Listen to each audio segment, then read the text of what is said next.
Well, hello. I'm Dr. Cater, and I'll be your professor for the course. For the course, we're going to use Essentials of Entrepreneurship and Small Business Management by Scarborough and Cornwall. And today we're going to start out and do the first half of Chapter 1. We're going to be skipping around in the textbook, so be sure to note in your syllabus that we're doing 8 chapters out of about 15 that are in the book, so we're leaving some of the chapters out, so be sure to note that. Anyway, let's go ahead and get started. Entrepreneurship and the foundations of entrepreneurship. So this is the basics. We're going to start out with some basic thoughts about entrepreneurship. Before I go ahead and dive into the chapter, though, I am going to do a short story for you.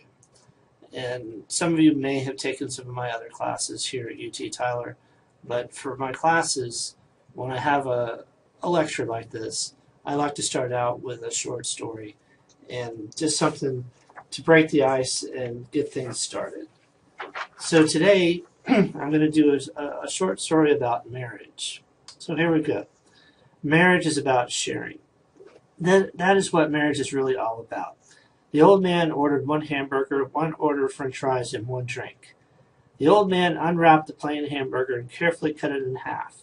He placed 1/2 in front of his wife. He then carefully counted out the french fries, dividing them into 2 piles, and neatly placed 1 pile in front of his wife. He took a sip of the drink, his wife took a sip, and then set the cup down between them. As he began to eat his few bites of hamburger, the people around them kept looking over and whispering. You could tell they were thinking, that poor old couple, all they can afford is 1 meal for the 2 of them. As the man began to eat his fries, a young man came to the table. He politely offered to buy another meal for the old couple. The old man said they were just fine. They were used to sharing everything. The surrounding people noticed that the little old lady hadn't eaten a bite yet. She just sat there watching her husband eat and occasionally took turns sipping the drink. Again, the young man came over and begged them to let him buy another meal for them. This time the old woman said, no, thank you. We're just used to sharing everything. As the old man finished and was wiping his face neatly with the napkin, the young man again came over to the little old lady who had yet to eat a single bite of food and asked, what is it you're waiting for? Are you ready? You might be sorry. She answered, the teeth. Okay, sorry about that, but that's a little icebreaker for you, things to get started. So here we go with the foundations of entrepreneurship. Out and briefly look around the world at different countries and compare them as to their environment for entrepreneurship. As you can see here on this slide, according to the Global Entrepreneurship and Development Index, the United States is the top country in the world for entrepreneurship, in that the environment for entrepreneurship is most friendly in the United States.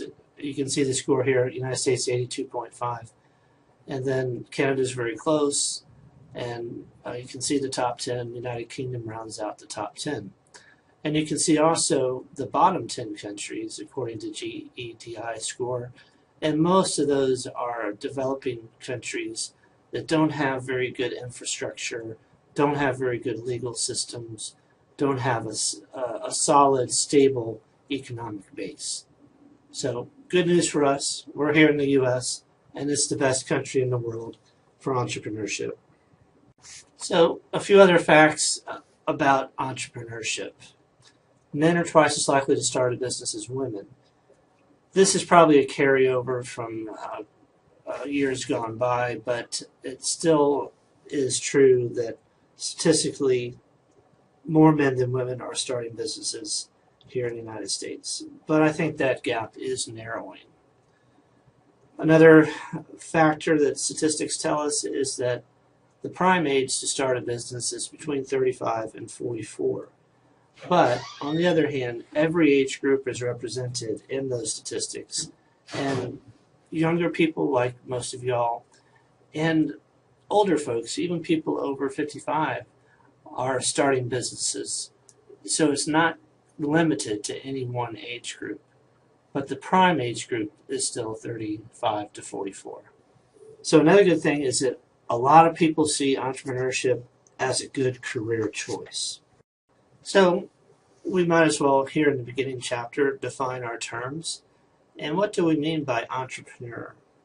Well, the definition is given here on the slide. It involves a new business, risk, uncertainty, looking for a profit, identifying opportunities, and assembling resources. So the origin of the word entrepreneur means one who goes between, somebody who goes between in a business setting.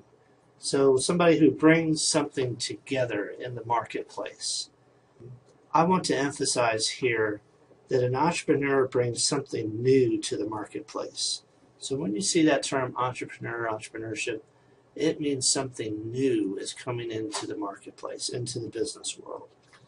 It could be a new business, or it could be a new store or a new product in a different new geographic area. So I think the definition of entrepreneur is a little bit broader than just an entirely new business. It's also branching your business into new areas, I think, or bringing out new products. I think those are entrepreneurial activities as well.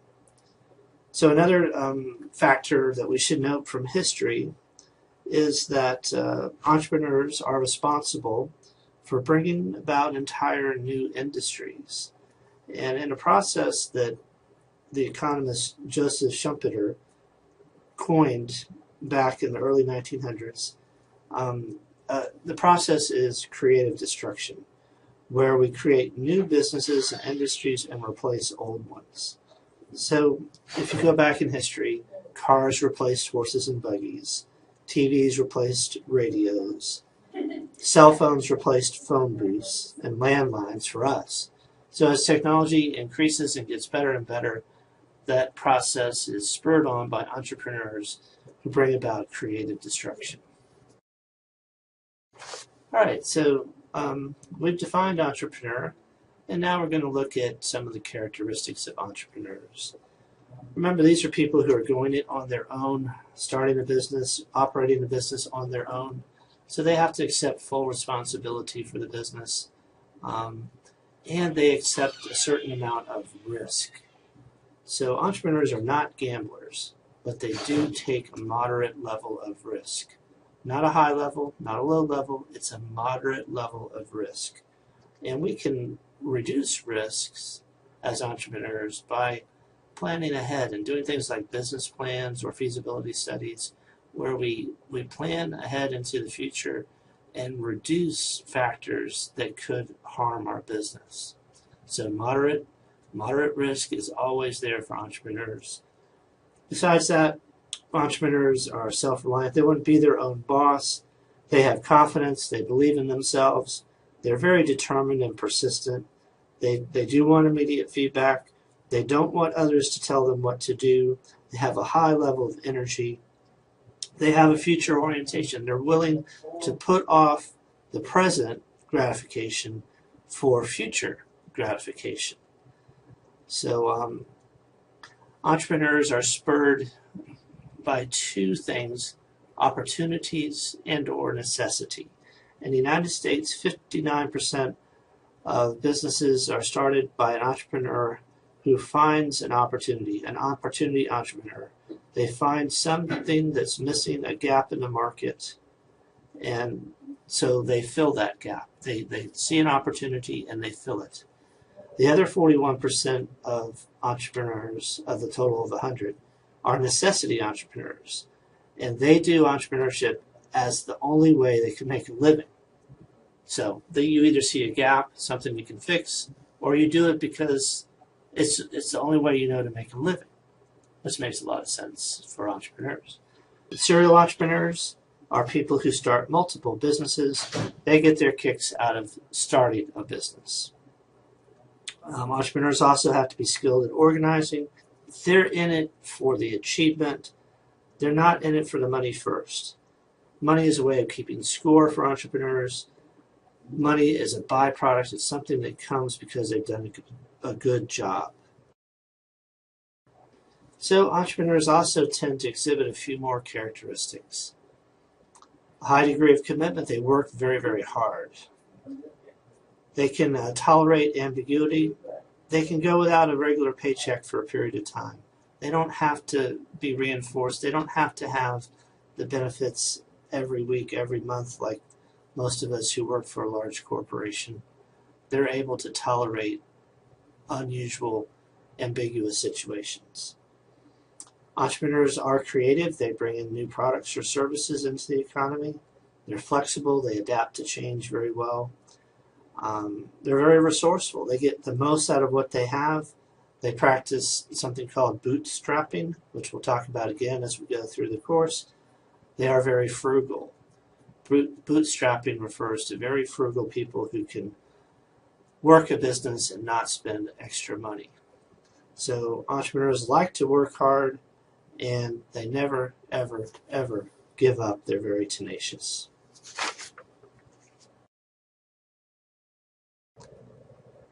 So another line of research here on this slide talks about the most important qualities of an entrepreneur.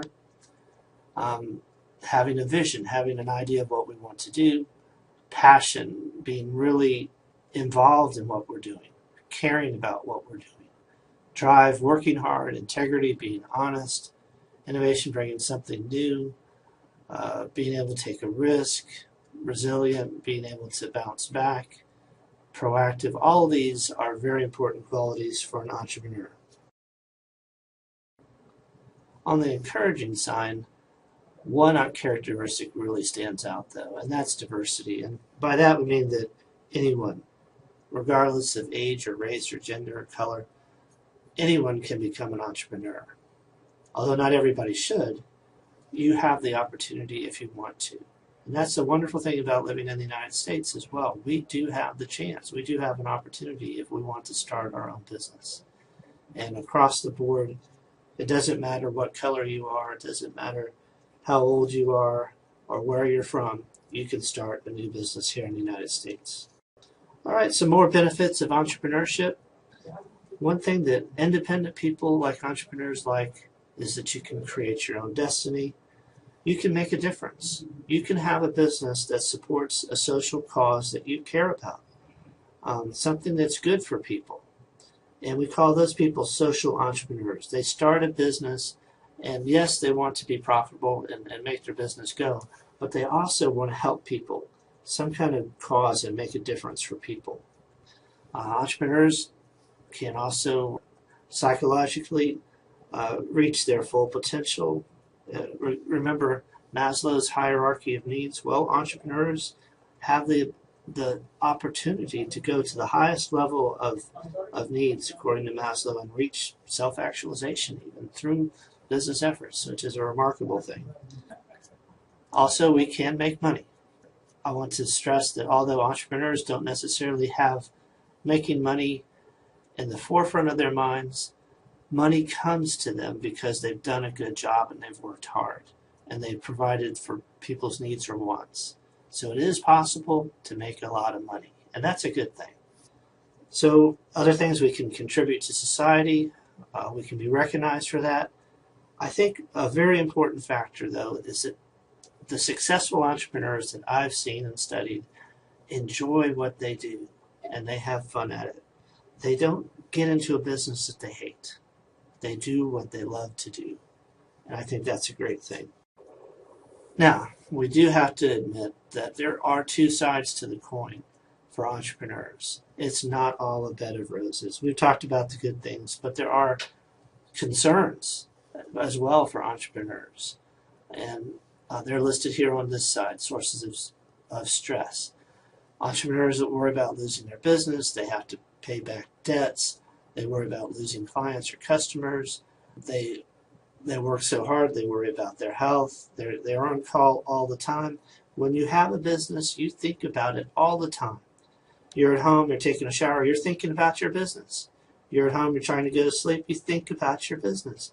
You have a family dinner, the family talks about the family business. It's with you all the time. So you need to love it. You need to like that family business or that new business that you have. So here's some drawbacks of entrepreneurship, and then a couple of other drawbacks of entrepreneurship.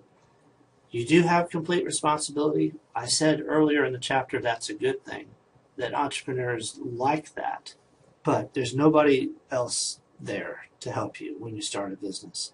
It's just you. It might be you and your wife or your husband, but you're there and you're on your own, and it is your complete responsibility. And it is possible to get discouraged. It is possible.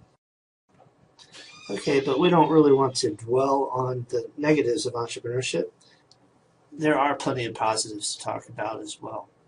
So things that are causing entrepreneurship to grow, that people are becoming more interested in entrepreneurship. Okay. Entrepreneurs are viewed as heroes. Bill Gates at Microsoft, Oprah Winfrey, Brennan Page at Google, Jeff Bezos at Amazon, Mark Zuckerberg at Facebook, Tony Tsai at Zappos. All of these people are really looked up to in our society as people who have been successful in entrepreneurial new businesses. Another factor that's helping entrepreneurship is education. 2/3 of colleges in the United States now offer entrepreneurship education.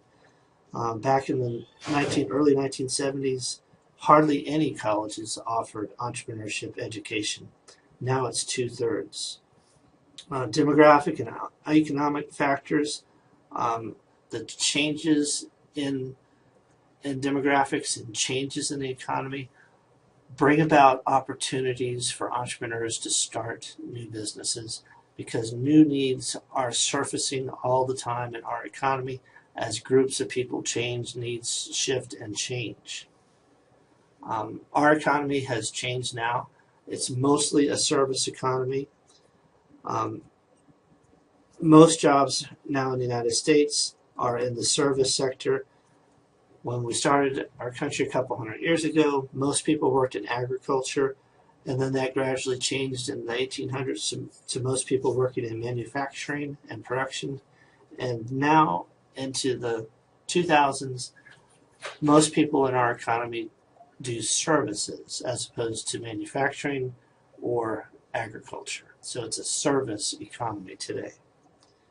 Technological advancements are also helping add to the entrepreneurial fire, so to speak. Things like personal computers and copiers and printers and voicemail and fax machines all speed business up, make it easier for us to do business. Independent lifestyle. Here in the United States, we value freedom, being our own boss and setting our own hours. Entrepreneurs can do that. And finally, the internet, cloud computing, mobile marketing, all these technological changes and advancements are leading towards more and more opportunities for entrepreneurs. Finally, international opportunities. Today, in our economy, small businesses can go international much easier because of the technological advancements that I was just talking about. And we have something called micro multinationals, which are small businesses that operate internationally from the very beginning. Micro multinationals, small businesses that operate internationally from the very beginning. So the landscape has changed. With the increase in technology, small businesses can start out worldwide, which is quite a change. And that concludes the first half of Chapter 1.